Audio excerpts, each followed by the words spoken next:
Yo, guys. Okay, I think I had a little bit of a mic problem there. Okay, okay, we're good. We're good, I think now. Sorry, guys. Okay, so bear with me. First live session of Napoli Talk. So it's a one-man show. So it's gonna be some technical issues every once in a while. But yeah, I can see you guys chatting there. I can see what you're saying, and I agree with everything that you guys are saying. I agree with Anthony, who's saying Bakayoko had a good game. Thought he was excellent. Excellent performance by Bakayoko. Napoli's first goal scored by Mertens was a ball that was recovered by Bakayoko. Again, super critical in that midfield. He's been so important for us this whole year. But then he's on a yellow card. What is he doing on a yellow card making that tackle? Guys, incredible. Incredible because even though that yellow card, that first one, wasn't, I think, a yellow card, I think the referee shouldn't have given him a yellow card for that one. Once you know you're on it, then you got to be careful. You can't make that sort of tackle. We're losing the game 2-1, and I don't think that Napoli were going to concede necessarily. He wasn't like the last man there, so Bakayoko really should have been more careful. But I think that this also says a lot about Fabian because Fabian, who was not on a yellow card, should have been someone who was far back or who was further back than Bakayoko. And because of that, then it would have been Fabian to be the sort of last midfielder in the way of a Milan counterattack. Instead, Fabian left Bakayoko exposed to be the last man in midfield, and Bakayoko felt he needed to put in a tackle. So for me, that says a lot about Fabian, about how he's not really, I think, in his best form right now. I think that he had a very poor game. We'll see that with the player ratings that I'll pull up on the screen. In fact, why don't I pull up the player ratings right now? Give me a second here.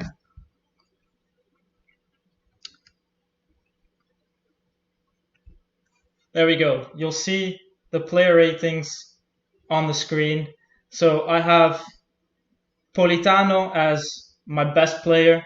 I think he had a great game. Gattuso, I think, made the right call at the start, playing Politano in that number 10. I honestly was very surprised by that. I thought it would have been Zielinski or maybe Elmas, maybe even without a number 10. I thought maybe they could have actually gone back to a 4-3-3. But Politano was put there at number 10, and he was by far Napoli's best player. I'm not sure exactly why he got called off or why he asked to be substituted. If anyone knows if he's injured or not, just put that down in the comments because my stream was not in English, so I didn't understand what was going on with Politano there at the end. So Insigne 7. I like the way he ended the game, especially in the first half. I didn't see too much of Insigne, but definitely in the second half, he was the one that was still going for it. Maybe could have passed the ball a few more times. I felt like he was being a bit selfish, reminded me a bit of Neymar against Bayern Munich in the Champions League final. Tried to do a bit everything himself, but still, I like that dedication from Insigne. And then I think I had a 7 from Manolas. I think Manolas had a very solid game, always there, always present, and the two, or let's say three Napoli goals, I don't think were really Manolas' fault. I think actually, even though Koulibaly had a very, very, very, very good game, especially when he was going forward. At one point, he was a left back. I swear, Mario Rui was in center back, and Koulibaly was given the opportunity to go on a left back position and sort of try his luck going forward. Thought he was excellent, except I think he could have done better for the two Ibra goals, and that's a big, big stain on his performance. You've got Ibra in the first goal, who, it was basically a cross that came in. It was Koulibaly against Ibra. Koulibaly lost his battle against Ibra. In the second one, he was tightly marking Ibrahimovic. Ibrahimovic managed to get 1 or 2 yards away from him and then slipped in behind for the goal. Mario Rui was too late to get there, but I do think Koulibaly should have done better. I think he should have done better. But let me know if you think that second goal was actually Mario Rui not covering. I'm interested to know what you guys think about this. Let me just read some of the comments that are coming in so that I don't just ramble on and on. So, what we saying?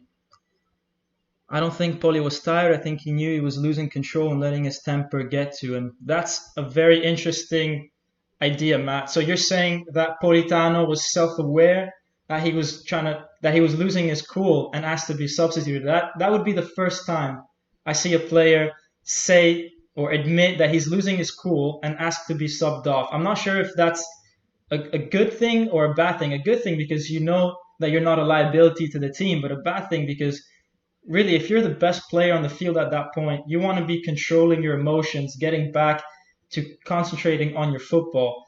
So that's interesting. That's interesting, Matt. And then let's see. Antonino Di Peso, brutta partita senza intensità. Bad game without intensity. I do agree. I think in general, Napoli didn't have a lot of intensity. I think that there was only a few players that had intensity, and that was Politano, Insigne at the end. I think Zielinski came on. He tried to do a bit. I'm wondering why Zielinski and Elmas didn't get more game time. I thought for sure they would have been starting as a number 10, and I think that especially Elmas, he came on for 1 minute. What was that about? And that reflects the 5.5 I give to Gattuso because I was disappointed with him with the subs that he made. I made a video about Gattuso a few days ago saying how he was reading games very well. I don't think he read this game very well. I think Elmas should have come on for Fabian a lot sooner. I think Fabian had a horrible game. Horrible game. He got nutmegged by Ibrahimovic. That was horrible to see. A few missed passes, actually a lot of missed passes in midfield, just a lack of intensity in his passes. I'm not sure if you guys noticed that, but it's not just poor passes. It's a lack of speed and effort in those passes. And that's what gets to me because then you see him play for Spain and he's a completely different player. 3 assists with Spain over the week and then with us, complete lack of intensity. I wonder if this is Fabian's last year at Napoli. Let's see what you guys are saying. In my opinion, the only player who deserves 7 is Politano. Insigne and Mertens, apart from the goal, had a bad match. Yes, I agree about Mertens. I agree. Mertens, I didn't put him as one of the top 3 players because he was inexistent throughout the game. Really, really inexistent. He obviously scored a goal.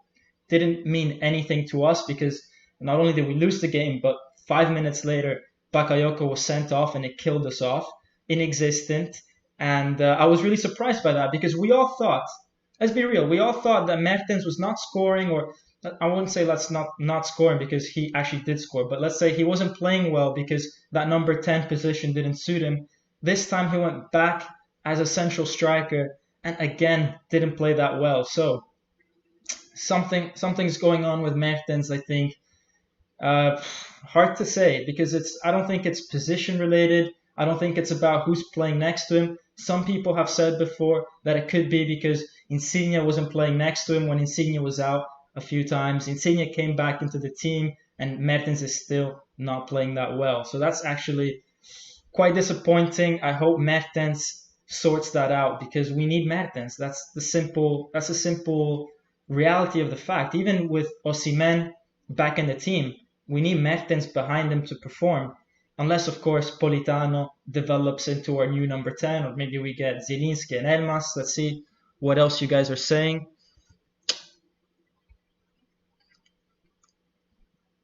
Most of all, Gattuso should have taken off Bakayoko. He didn't deserve that second yellow, but it was obvious that the ref was going to give him one. Yes, I agree with you. I agree with the chat.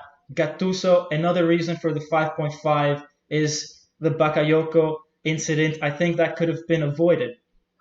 I think that Gattuso should have realized that Bakayoko, yes, was getting stuck in a lot of good tackles, but all you need is one bad tackle, guys. One bad tackle when you already have a yellow card, and that's it. Game over. So I think Bakayoko should have come off. I think he was very lucky. Maybe I wouldn't say lucky, but he should have come off. And I think Elmas or maybe even Demme could have come on for Bakayoko. I think that would have been an interesting sub. I think Demme is a very similar player to Bakayoko. We've seen against Rijeka, I think it was in the Europa League, that he was getting forward in good positions. And again, we needed a player like that because we were losing the game, but we also needed a player that was strong defensively. So I think actually Demme would have been the right substitution to make and leave Bakayoko out, maybe even between the first and second half. But let's see. And then I haven't spoken about Petagna. Petagna, 5.5. Disappointing from him. I think he had about, was it 20 minutes? Guys, correct me if I'm wrong. I think he had about 20 minutes in the game. Two really good chances for Petagna, and all these chances were wasted, especially the first one. The first one, I don't know if you guys saw the replay, but Petagna head down. Donnarumma was on the ground already before Petagna took a shot. And that for me, any good striker would have seen that, head up, chipped it over Donnarumma. Easy goal, easy goal. Petagna, from the moment the ball was coming in, his legs were trembling. You could see that he was cracking under the pressure of having to score such an important goal. So for me, that's disappointing because I have a lot of faith in Petagna. I still do. But I wished he would have delivered today. He had the chance, and I think I haven't talked about Osimhen. I think that this game would have been ideal for Osimhen because there were a few chances like the one that we saw with Petagna where there was space. Osimhen, I think, would have definitely scored that chance. And, I wanted to see Osimhen play against a strong side. We haven't seen that yet. We obviously saw it against Atalanta. That was the only strong side that we saw him against, and he did amazing. He scored a goal, a beautiful goal. Napoli played great with Osimhen in the team. He hasn't played against another big team, and I think that he would play really well against these teams. So disappointing that Osimhen was injured. For anyone wondering, he was injured. It's not any disciplinary or tactical reason why he's injured. Now let me just put up another banner on the bottom reminding you guys to subscribe, like the video, all that sort of good stuff while I read some of your comments. It's difficult to read your comments as I speak, so give me a second here. Bench or sell Mario Rui? Well, that's an interesting one. Bench or sell Mario Rui? Look, guys, I think Mario Rui is a good left back. He's in the Portuguese national team. He's, I wouldn't say he's the best left back in the world. I would have been happy if we had gotten, for example, that young kid Carbonic from Poland, just someone to freshen things up a little, someone who has a bit more speed to him, almost like a Theo Hernandez. Obviously, Theo Hernandez is quality. His pass for Ibrahimovic today was excellent. We don't have that sort of player. We used to have Gulam. Obviously, Gulam is never going to be the same player that he was. We've given him now, what is it, 2-3 years since that injury? Let's face it, he's never going to recover. So, right now we really only have Mario Rui, and I would bench him. I wouldn't sell him necessarily. He's all right in some games, but I would go and invest in someone, even if it's someone young, because we can't really get worse than Mario Rui and Hizai on the left. So we might as well just try with some young kid. He might explode into something really good. But obviously we missed out with, there was Reguilon, there was Tagliafico that was available in the summer. That would have really stepped up Napoli's level. Let's see what else you guys are saying here.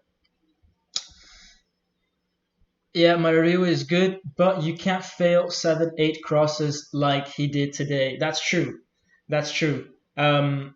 Mario Rui is quite inconsistent with his crosses. He doesn't get too many assists. None of our fullbacks get too many assists. I think last year between Hizai, Mario Rui, and Di Lorenzo, I would be surprised if that number reached 10, which is quite bad, thinking that, they're one of the people in the team that need to assist the most. And not only that, but they don't even score that much. Mario Rui, has he ever scored for Napoli? Maybe one goal or no? Hizai, they scored one goal. Di Lorenzo scores a bit, which is better.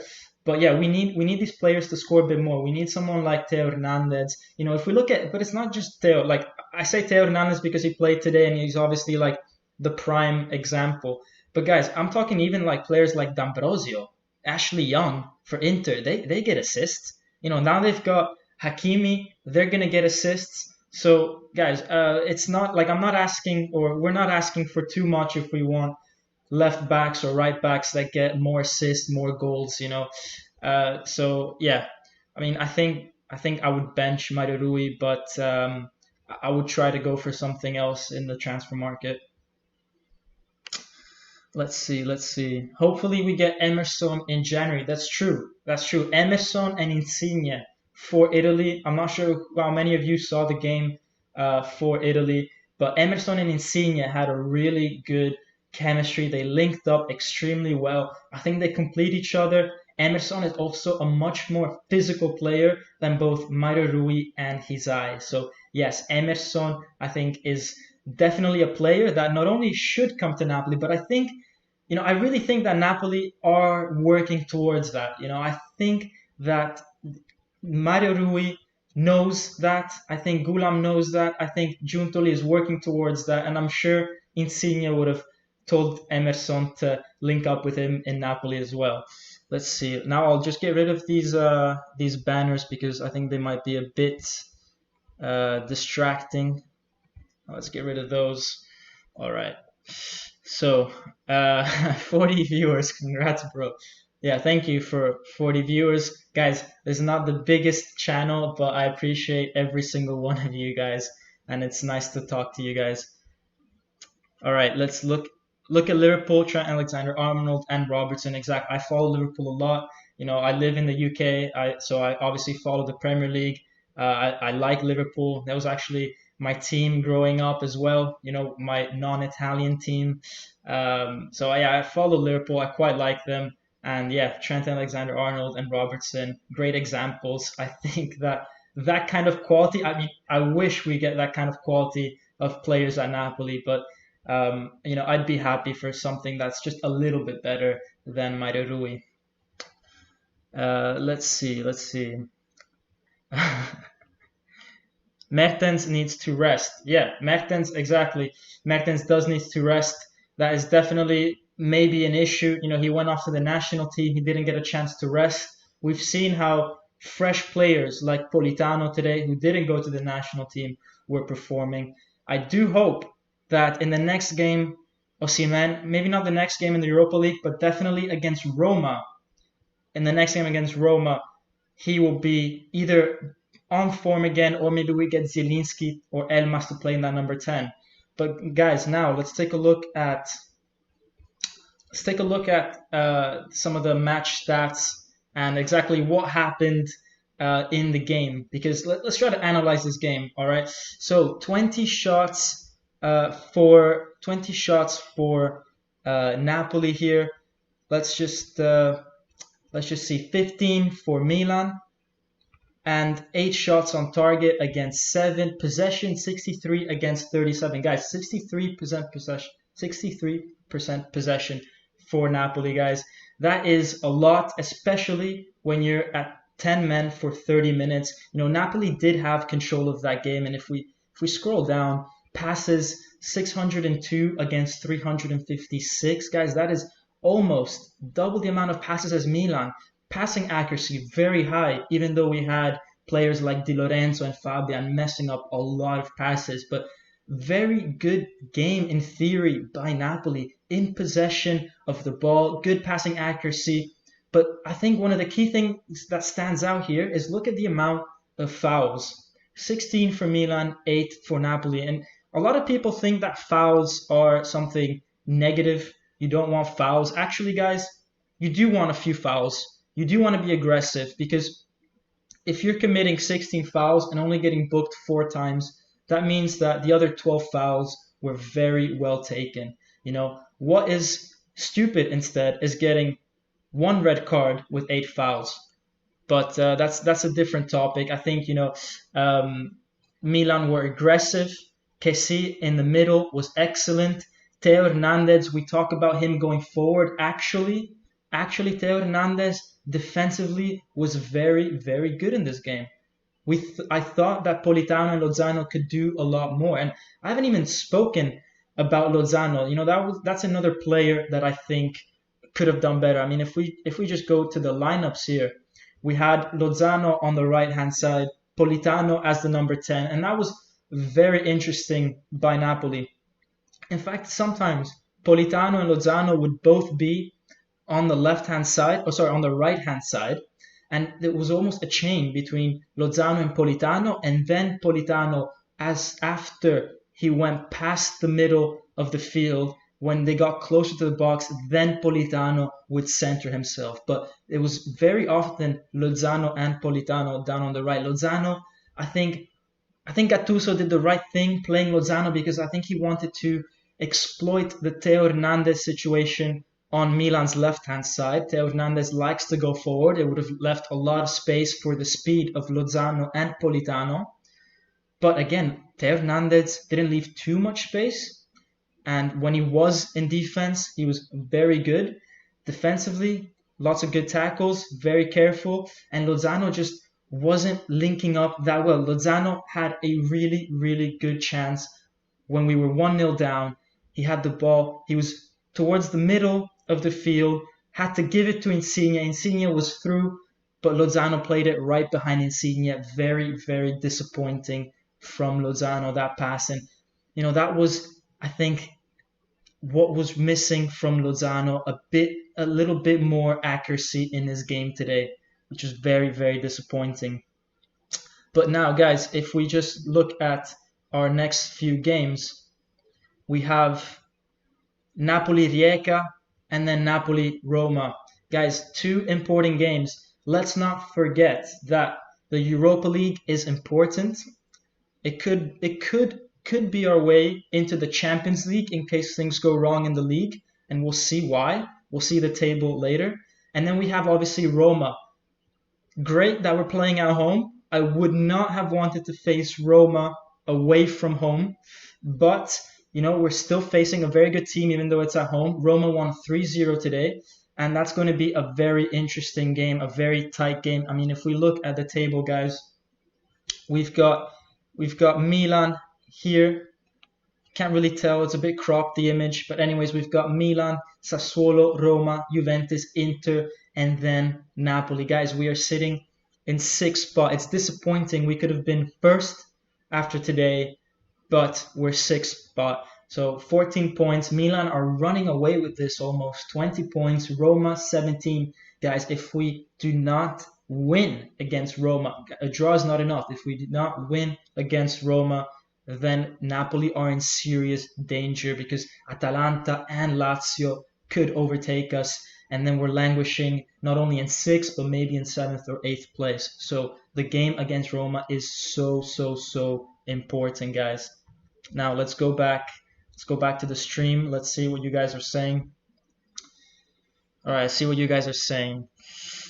We had a problem that we couldn't cross or pass the ball to anyone because only Mertens was in the box. That's why we need Osimhen to be back ASAP. Yeah, exactly.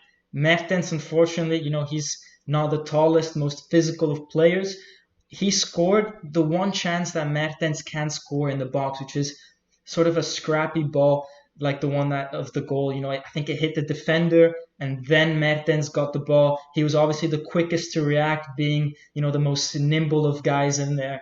But we need someone like Osimhen to win headers, to put his elbows a bit out and challenge defenders, a bit like Ibrahimovic does. And the movement that Ibrahimovic did is something that Osimhen could have done for us as well. Osimhen is really, really good at those things. So I hope that Osimhen comes back as soon as possible. Petagna should have started and Zielinski should have been down the middle, is what Matteo Casale is saying. That's interesting. That's interesting because I agree, but I also don't agree. As in, if you guys would have told me before the game, who do you want in that number 10 position, I would have said Zielinski. For sure, Zielinski. But, guys, I really, really liked Politano. I thought he had an excellent game. So maybe Zielinski should have started instead of Fabian. Is that what you're saying? I don't know. And then Petagna, yeah, we needed someone in the box, as I said, someone to challenge defenders. At the same time, Petagna did come on for 20 minutes and showed that he suffered. He suffered the big game. I'm not sure if we can say he's not a big game player or anything like that, but he did suffer. He did feel the pressure. So who knows if he could have actually done any better? We have to see. I think Petagna, before starting a game such as against Milan, he has to prove it more consistently against mid-table teams. He's only scored against Benevento. He played for Osimhen in the Europa League. He started for him in one of the Europa League games. Didn't have a good game, so he needs to prove that he can score when he does play before, I think, deserving a spot against Milan. Okay, who else is saying? Teams are going to have problems keeping up with Osimhen. Yes, his speed also would have been critical for Napoli. It would have been amazing to have Osimhen's speed in there. Unfortunately, we didn't have that. Instead, we had Mertens, who is quick but doesn't have that acceleration that Osimhen has. And I think against Romagnoli especially and Kjaer, those two guys, they're quite slow. I think Osimhen would have ripped them apart, but it is what it is. And then, guys, let me just say, we lost this game. Okay, we lost 3-1. Let's admit that, let's accept it.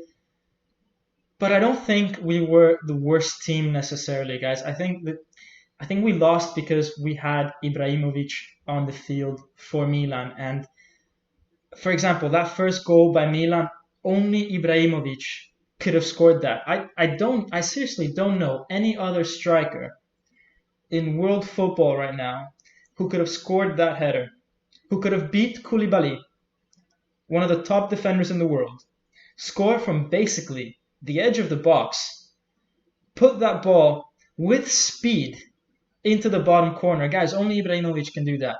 We lost because of Ibrahimovic. Milan as a team are not better than Napoli. Also, that second goal, great movement by Ibrahimovic. But I think that first goal really changed the complexity of the game, and it set Milan up for counterattacks. That's obviously what got them the second goal. That's what got them the Bakayoko red card. But it all started from that first goal by Ibrahimovic. What a player that he is. He obviously got injured a bit too late for us. All right, let's see what you guys are saying. I talk too much. I can't read as well. Agreed, we were the better team in my opinion. Yeah, we held the ball more. We passed better, but they had Ibrahimovic. Any other striker would not have scored those goals, and we would have maybe come away with a draw, if not maybe a win. Who knows what it would have been without that first Ibrahimovic goal, which was just incredible. But props to Milan. They put a bet. I mean, they invested in Ibrahimovic. They're paying his salary, guys. He's not just there for no reason. They have made a conscious decision to have Ibrahimovic on their team. And it was something that Napoli had the chance to do. Back when Ibrahimovic joined Milan, he was close to joining Napoli. And Napoli decided that they didn't want him anymore. So, that's our fault, and that's credit to Milan for believing in him, even though he's 38, 39. So, it is what it is, unfortunately. I would have loved Ibra at Napoli. I think that's the type of player that we need, both charismatically, tactically, with experience, everything that we need. And I think Ibra, Osimhen, they could have even played together. It would have been amazing, guys. It would have been a great partnership. Let's see what else you guys are saying. When we play against them, I think we can pull out 3 points, and that will be one. Okay, some people are still talking about the Juventus situation, guys. Let's forget about it. And he's too expensive for us, Ibra. Yeah, his salary is something like 6 million. But again, he wins you games, guys. 6 million. I mean, that's what we're paying players like Koulibaly, and you could argue that Ibrahimovic on your team is just as important as having a Koulibaly, you know. And in fact, Ibrahimovic won the battle twice, not only just once, but twice against Koulibaly. So you could say he's worth that money. You know, he makes the whole attack himself. You don't really need other players around him. Does anyone know when Osimhen is getting back?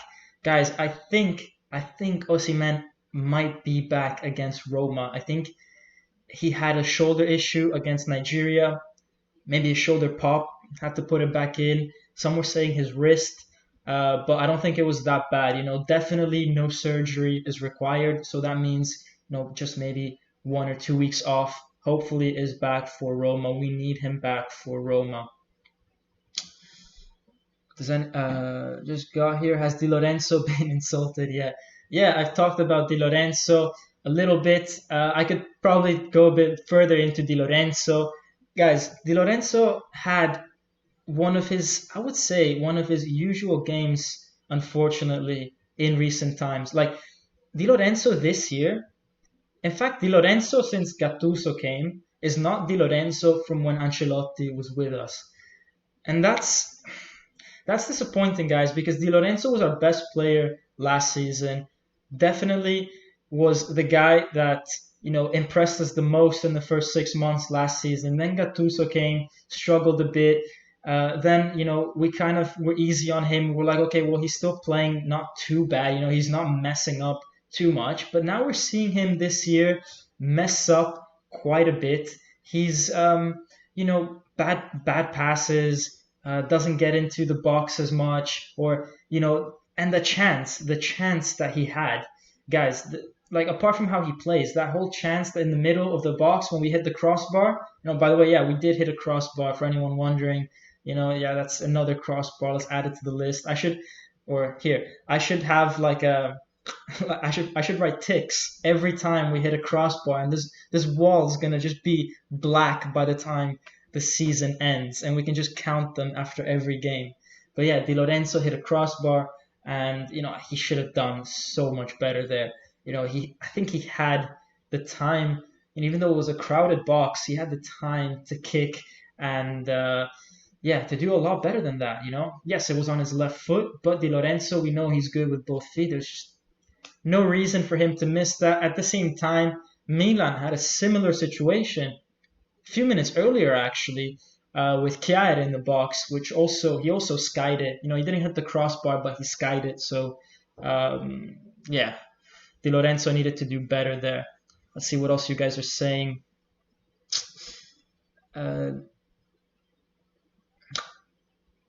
Think we'll see Malquit. Is he in Gattuso's plans? Guys, Malquit is not in the squad, unfortunately. I think he's only in the Europa League squad. Or it could be the other way around, but I think he's only in the Europa League squad.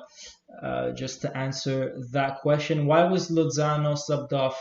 Guys, Lozano was subbed off because he wasn't having that good of a game. He made a few mistakes. He wasn't having a bad game necessarily. He was, especially at the very start, playing those balls with Politano, with Mertens, but we needed a bit more from him. He was trying to dribble past, Kjaer and Theo Hernandez quite a bit, wasn't always getting his crosses through, and in fact, a few times that he did get his crosses through, they were going to nowhere. So it just felt like he wasn't in the best, he wasn't having the best game ever. I think they made the right call to bring him off. I think it was good that players like Zielinski got a chance to go onto the field, and I think that's what we needed. We needed a bit more centrally as well, so maybe put Politano, who was playing better, on the wing, and Zielinski in the middle. But yeah, guys, I'm disappointed that Elmas didn't play. Let's see. All right, so now we're talking about the Roma game. People want to start putting in formations for the Roma game. Let's see what this one is. Ospina, Gulam, Manolas, Maximovic, Malquit, Demme, Zielinski, Lozano, Mertens, Politano, Petagna. That is an interesting formation with Gulam starting. Guys, for me, as I said, Gulam I'm not sure he has 90 minutes in him. If we play Gulam, the problem is that it's almost guaranteed that we have to sub him off. So yeah, guys, it's a bit of a tricky one with Gulam because he's good, but at the same time he doesn't have 90 minutes. It's a guaranteed sub, and you don't want to be substituting your left backs necessarily. So, but other than that, I agree with the formation. It's quite good. I think Politano needs to start. Petagna instead of well, where's Insigne in your where's Insigne? I just saw the formation. Now I'm rereading that you don't have Insigne on there, guys. I think Insigne needs to start if he's fit, especially a big game at home against Roma. I don't think we can get away from that. But yeah, be interesting. Be interesting in case he doesn't. I would actually have Elmas start the next game. I think he's been playing well. Also with Macedonia, been playing well. Not sure if you guys saw Pandev's goal with Macedonia, thanks to Elmas. Little bit of trickery down that left. Good 1-2s. Set Pandev up. That's what we need, guys. That's what we need. We need Elmas more than anything. So, Domenico, can you put the Discord link in your vid description? Yes, I will do that. Guys, join the Napoli Discord. There's a lot of friendly guys out there, friendly guys and girls. And yeah, we talk about Napoli 24/7, guys. If you're obsessed about Napoli, join the Discord server. It's a great community and great people there. A lot of the guys that comment and look at these videos that you guys are interacting with are on there as well. So yes, guys, join the Discord. I'll put the description in the links in this one. Well, I'll put the links in the description in this video and the next one, guys. So yeah, go join the Discord. It's a really good space. All right, guys. I think, guys, that is everything. I think that is everything I wanted to say about this game. Unfortunately, guys, we lost. We're now not first like we could have been if we won. We're sixth. We have a big game against Roma coming up next week. We've got we've got the Europa League. Let me know if against Roma you guys want to have another live stream, guys. I'm doing the live stream because these games are ending quite late. I work on Mondays. Well, I work every day of every weekday, but I have to go to work on Monday. If a game ends at 10 p.m. on a Sunday, it's hard for me to make an in-depth video. They take 4 to 5 hours usually for me to make. So yeah, I would like to do them for Sunday or Saturday games that end a bit earlier, but maybe for the Sunday night games, I think having a live session would be ideal. Let me know if you guys liked it, if you guys want to see it again, or if you're like, no, don't do it anymore. It's better if you just stick to the regular videos. So yeah, let me know, guys. And yeah, guys, join the Discord. It's a great space. So yeah, where's the link for the Napoli Discord, guys? I will put it in the description as soon as I finish the live stream. All right, and guys, yeah, that is everything. Hope you guys liked it. Loved reading your comments. Hopefully I'll get better at this whole talking while reading. It's quite hard, you guys. Forgive me if I miss some of your comments. But yeah, guys, that's yeah, we lost, but season is long, and I think against Roma we'll recover. That's what this team does. We recover, and we're stronger after losses. So hopefully that's the case against Roma. And guys, that is everything. And as always, Forza Napoli sempre.